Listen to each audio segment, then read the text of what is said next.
What's going on, YouTube? My name's Ryan. Today we're down in my basement in my home gym.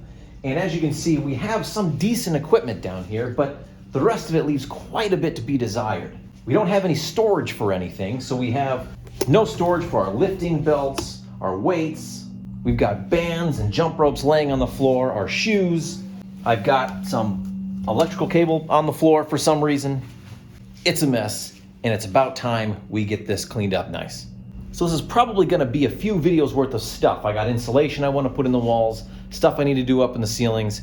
It's gonna take a minute. But hopefully, when all is said and done, we can take this and turn it into this. Shoot. All right, I guess I'm just gonna have to do it.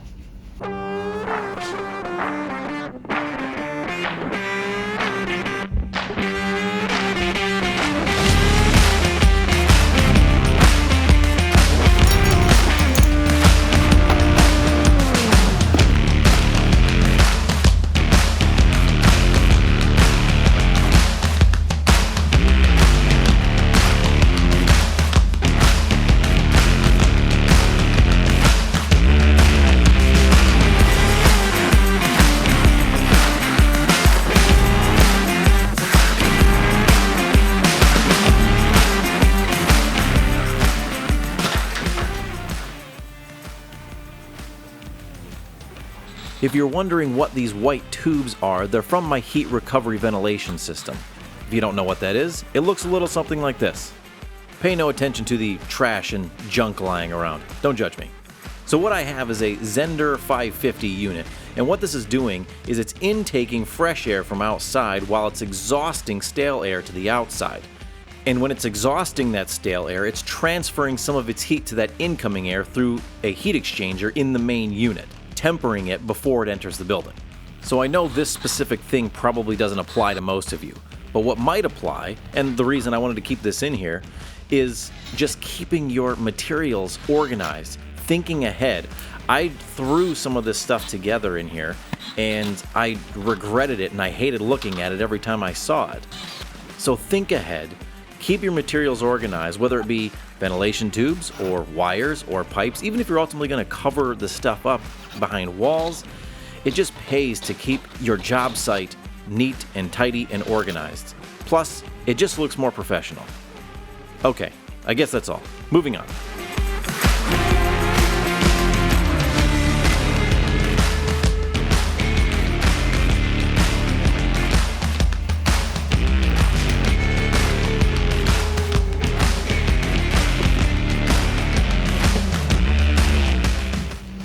As you can see here, I'm using R23 mineral wool bats for the exterior walls, other than the bottom portion, which I'll be using 3.5 inch R15 stuff for a reason that I'll show you in a minute here. My grade is about right here. So I figured, why not just use some 3.5 inch R15 as opposed to the R23 below grade, where it's a little less important, and use the higher insulation value stuff where it's exposed to the outside elements. Hopefully that's good. Thought I'd save a few bucks.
closely. And our little sucks. As you can see, I didn't get to finish this corner here. I got a corner detail with wood that I have to do in here. I can show you that right here in a second. What it's gonna look like, because I got it somewhere else in my basement already. Here's this corner I got in wood here. So you can see I just got, pocket hole screws, 5 of them or so. One from the top. Pressure treated wood on the bottom. Notched up to fit in between the foam and the top. Nice and strong, ain't going anywhere. That's just the backing for drywall, whatever you put on there. I realize I may not have explained this very well earlier, but obviously this wall is being an exterior wall. I'm insulating this for its thermal insulation value. Obviously I know interior walls don't need insulation. This is an interior wall. I have an office/classroom on the other side, but I want to insulate this for sound value. And as well as in the wall and up top the joist cavities, I need to fill in with insulation. Here I'm just using fiberglass 3.5 inch R13 fiberglass just because I wanted to save some money. So now 3.5 inches of fiberglass insulation is by no means going to soundproof this wall. That's not what I'm going for. I just have 1/2 inch drywall on the other side, and I'm going to have probably 1/2 inch plywood on this side. So soundproofing is not what I'm going for, but this being a gym, possibly music playing and stuff like that, I just want to do the best that I can to insulate this and reduce whatever sound transference over there as I can. It's not going to be perfect, but hopefully it'll be good enough. This wall over here is actually the wall going out into the living space, or what will be the living space in our basement. Here I actually have leftover Roxol. They're just soundproofing insulation. I bought a bunch before for something else because I got a really good deal on it. So I'm going to be using that here, where hopefully it'll be better than just the standard fiberglass. It'll probably really and truly, it's probably just marginally better, but hopefully it'll perform a little bit better going out into living space than this fiberglass would here. But the fiberglass, again, was just to save a little money. It's all right. This is what we got for this wall. Just your standard R13 fiberglass bats.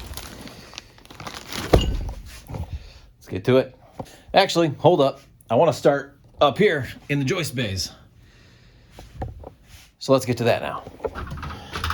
Now, these are standard 16-inch on center joist bays.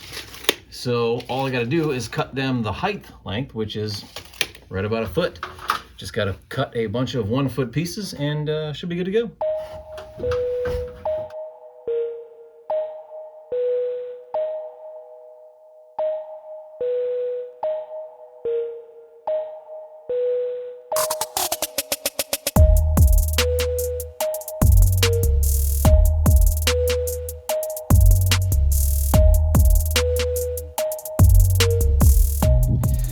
For anyone who cares, this is my insulation cutting station on the floor on a piece of cardboard.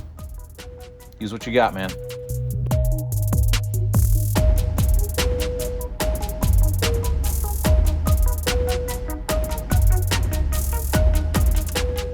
As you can see, this bay here is going to be a little more complicated. I got a box for my ventilation system and some hydronic lines.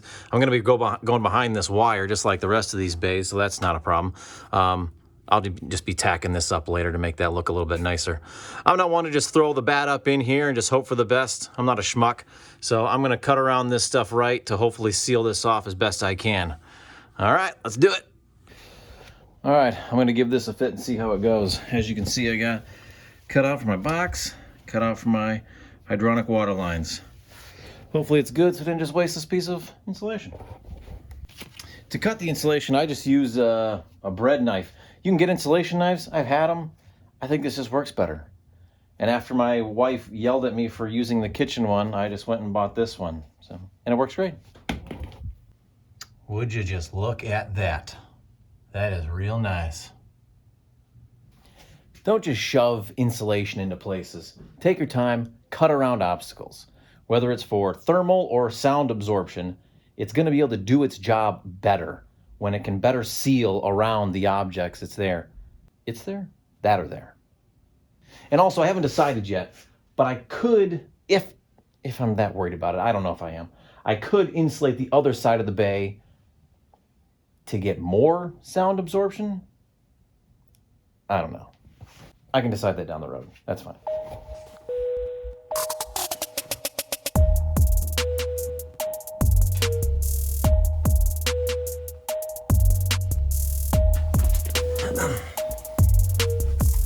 So dealing with these obstacles again, right now I have a box. I got a box right here, but then I also have a box right here. These are in the same spot.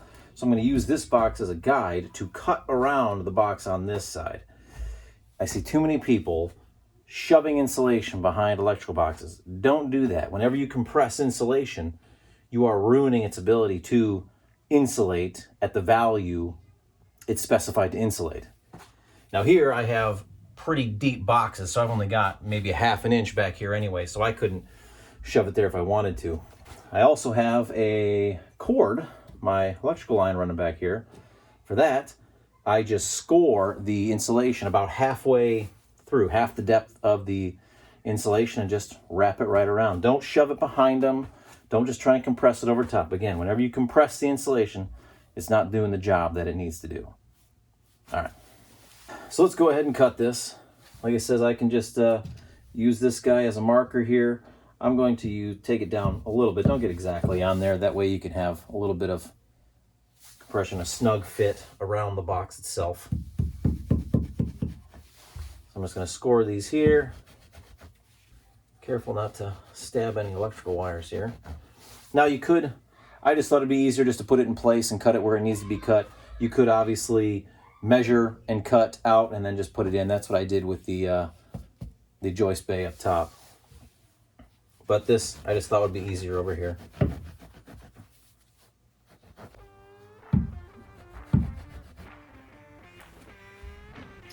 Yeah, that should be pretty good there.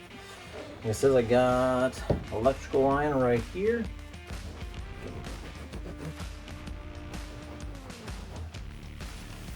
Now, I'm just going to pull this back down to get a good score across the back side here. So you can see, this is my score.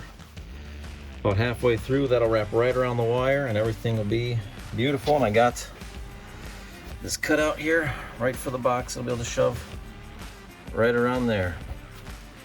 That's a better way to insulate.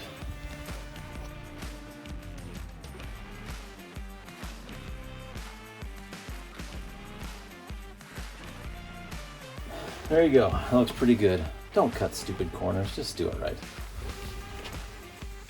So I gotta get this space here now, this joist cavity here, to separate off the home gym from the eventual living space out there. I got a lot of crap running through here, and it's gonna be a pain in the butt to cut around all this stuff. I don't even think I wanna show it, just because all you're gonna see me doing is running up and down the ladder 100 times, trying to fix stuff, measure stuff, get stuff cut right to get around all this crap. So yeah, I don't know. I don't even want to show it. I'll let you see it when it's all done, or I'll update it if I feel like during the progress. Yeah, I'll let you know in a second.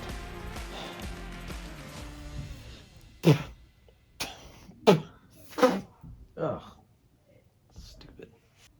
All right, I was correct. Yeah, that took me a good portion of the evening to finally finish, but it's done now, thankfully.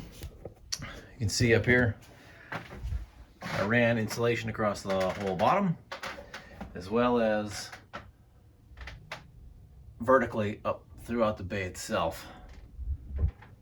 Tried to do the best I could, cover as many gaps and holes as I could. I think I did a pretty good job. Like I said, it was a pain in the butt because I had a lot of tubes and wires and pipes to go through. But that's good. Now I got to do this side and then finish this wall. Okay, so it's actually been like a couple months since I started this wall, and for quite a while it was just these first few bays that just sat there done. I got pretty distracted, started helping my dad with some projects, and I may have just gotten a little bit lazy. But But now it's done. I got the whole wall finished. Don't mind the fact that some of it's craft faced and some of it's not. That's just a purchasing error on my part, as in I just grabbed from the wrong pile. But it's fine. It doesn't really matter. But anyways, I think that's going to be it for this video. In my time off, I've ended up making a few changes to our ultimate design. And at least for this stuff over here, for this side and this back wall, it may just end up unfinished for a while, at least until some lumber prices come down, because what we want to do involves plywood or OSB. And when you have plywood that's $75 to $100 a sheet, I'm not going to do that. But next video, we're going to be getting started on drywall on this and what's ultimately going to go over top of this. So you'll see that in the next video. Other than that, I think that's about it for this one. Thanks a lot, guys. God bless.